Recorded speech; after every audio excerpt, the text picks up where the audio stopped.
Hello, welcome to Arya insights. तो आज हम बात करेंगे एसआईआर की। एसआईआर क्या है? SIR is special intensive revision. यह एक बड़ा door to door verification program है जो इलेक्शन कमीशन ऑफ इंडिया ने बिहार के इलेक्टोरल रोल्स को अपडेट करने के लिए शुरू किया है, ताकि 2025 के इलेक्शंस के लिए वोटर्स की डिटेल्स सही हो सके। लास्ट टाइम ये रिवीजन 2003 में हुआ था। इस बार लगभग 8 करोड़ वोटर्स को वेरीफाई किया जा रहा है, ताकि हर किसी की पहचान, एड्रेस और वोटर होने की एलिजिबिलिटी सही। इलेक्शन कमीशन ने 11 डॉक्यूमेंट्स की लिस्ट भी दी है, जिन्हें आप दिखा सकते हो प्रूव करने के लिए कि आप बिहार के रहने वाले हो और जेन्युइन वोटर हो। वो बात अलग है कि ये डॉक्यूमेंट्स जनरली आधे लोगों के पास होते ही नहीं हैं, क्योंकि आधार कार्ड, वोटर कार्ड और राशन कार्ड इस चीज़ से बाहर रखा गया है। तो अगर ये डॉक्यूमेंट्स आपके पास है तो इससे तो प्रूव नहीं होता कि आप बिहार के ही रहने वाले हो। इसके लिए आपके पास इलेक्शन कमीशन के बताए हुए ये 11 जादुई डॉक्यूमेंट्स होने चाहिए। अब बात करते हैं एसआईआर अब क्यों हो रहा है। इलेक्शन कमीशन का कहना है कि एसआईआर से वोटर लिस्ट को साफ और सही किया जाएगा। उनका कहना है कि इसकी धुलाई की जा रही है, ताकि डुप्लीकेट डिसीज्ड वोटर्स, जो कि लोग मर चुके हैं, सब लोगों की सिटीजनशिप वेरीफाई करके वोटर लिस्ट को क्लीन किया जा रहा है।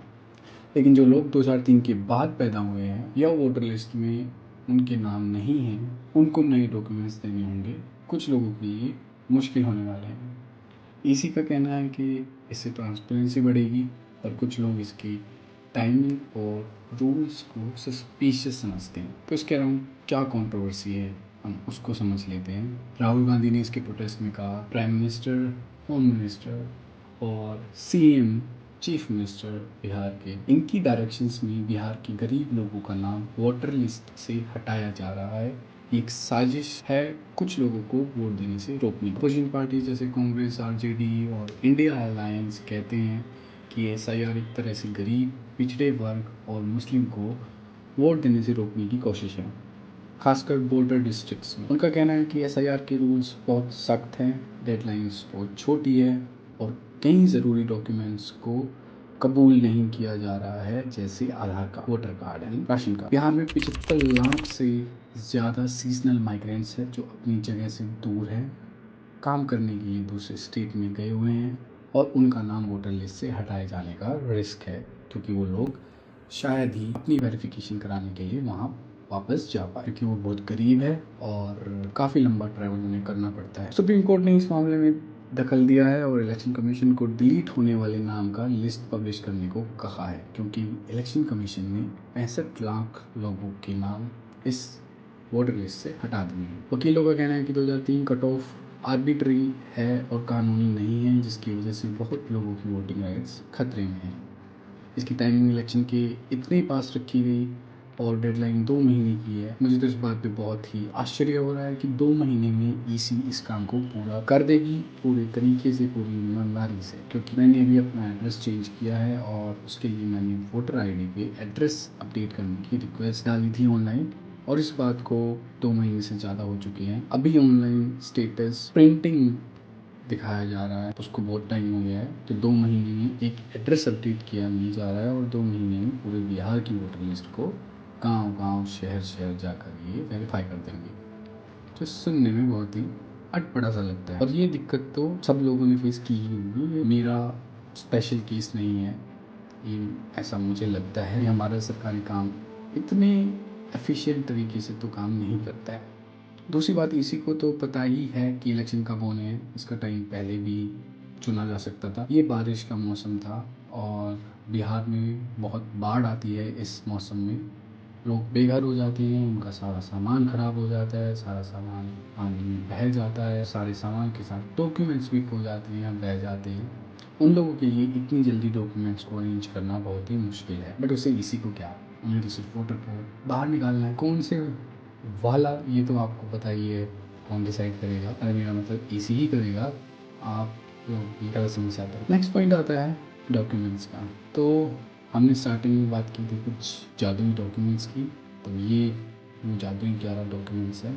तो इसी ने जो लिस्ट दी है, ये डॉक्यूमेंट्स बहुत ही कम लोगों के पास होते हैं। मोस्टली जगह पे आधार कार्ड, वोटर कार्ड और राशन कार्ड ही चलते हैं। अब ईसी ने बोला है कि ये तो नहीं चलेंगे, इन 11 में से कोई डॉक्यूमेंट्स दिखाओ तो ही हम मानेंगे कि तुम बिहार के रहने वाले हो। वो बात अलग है कि इन 11 डॉक्यूमेंट्स को बनाने के जनरली ये 3 डॉक्यूमेंट्स ही लगाए जाते हैं, लेकिन लॉजिकल बात हो, हमने यहाँ लॉजिकल बात नहीं करनी है। आप मेरे से लॉजिकल बात क्यों करवाते हो यार? मैं तो इलेक्शन कमीशन की तरह बात करना चाहता हूँ। जैसे उन्होंने कहा कि जिसका घर नहीं होता, जो स्ट्रीट लाइट के नीचे सोता है, क्या उसे वोट डालने का हक नहीं है? क्या हमने माताओं बहनों की वोट डालते हुए वीडियो शेयर करनी चाहिए? अब इसी को उन लोगों पे तो डाउट है कि ये लोग माइग्रेटेड हो सकते हैं जिनके पास घर है, आधार कार्ड है, वोटर कार्ड है, राशन कार्ड है, लेकिन जो लोग स्ट्रीट लाइट के नीचे सोते हैं, सड़क पे सोते हैं, जिनका कोई घर नहीं है, उनका शायद कोई अलग तरीका होगा ईसी के पास वेरीफाई करने का कि ये भिखारी तो अपने देश का है, ये भिखारी बांग्लादेश का है, ये माइग्रेटेड है। I don't know how they are going to do it. ये कुछ सवाल है जो अपोजिशन और कुछ लोग उठा रहे हैं, जिनका जवाब तो मिलना है ही नहीं। हर रोज़ आपको कोई हिस्ट्री का नया टॉपिक मिल जाएगा न्यूज़ पे डिबेट में देखने के लिए, जिसका आज से कोई लेना देना नहीं है। कुछ फिगर्स की बात कर लेते हैं। बिहार के एसआईआर में लगभग 8 करोड़ वोटर शामिल हैं, जो लोग 2003 में लिस्ट में थे, उनको नया डॉक्यूमेंट्स नहीं देना है। इसी के मुताबिक 6.5 करोड़ वोटर्स ऐसे हैं जिन्हें दोबारा डॉक्यूमेंट नहीं देना है, मगर उनके बच्चों को रिलेशनशिप प्रूफ देना होगा। तो अगर जो लोगों के बच्चे उस टाइम पे 2003 से पहले वोटर लिस्ट में एडिट नहीं थे, उसके बाद उन्हें प्रूव करना होगा कि वो उनके बच्चे हैं। अपने माता पिता के 26 लाख वोटर्स को अलग अलग कॉन्स्टिट्यूंसीज में शिफ्ट किया गया है। 7 लाख लोग 2 जगह रजिस्टर्ड है। पेटिशनर्स कहते हैं कि 75 लाख माइग्रेंट्स को वोटर लिस्ट से हटा दिया जाएगा। कुछ जगह अनएक्सप्लेन्ड नेम रिलेशंस भी देखा गया है। कंक्लूजन ये निकलता है कि बिहार की एसआईआर ने इंडिया की डेमोक्रेसी में एक बहुत बड़ा मुद्दा खड़ा कर दिया है, जिसमें सवाल हो रहा है फेयरनेस, टाइमिंग और ट्रांसपेरेंसी का। इलेक्शन कमीशन कहता है कि वोटर लिस्ट सही बनाने का काम हो रहा है, पर अपोजिशन डर रहा है कि गरीब और पिछड़े वर्ग के वोट काटे जा सकते हैं। सुप्रीम कोर्ट में इसका केस चल रहा है और वोट देने वाले का भविष्य अभी अनिश्चित है। तो बने रहिए मेरे साथ, देखते हैं क्या होता है एंड मिलते हैं नेक्स्ट वीडियो में। तब तक के लिए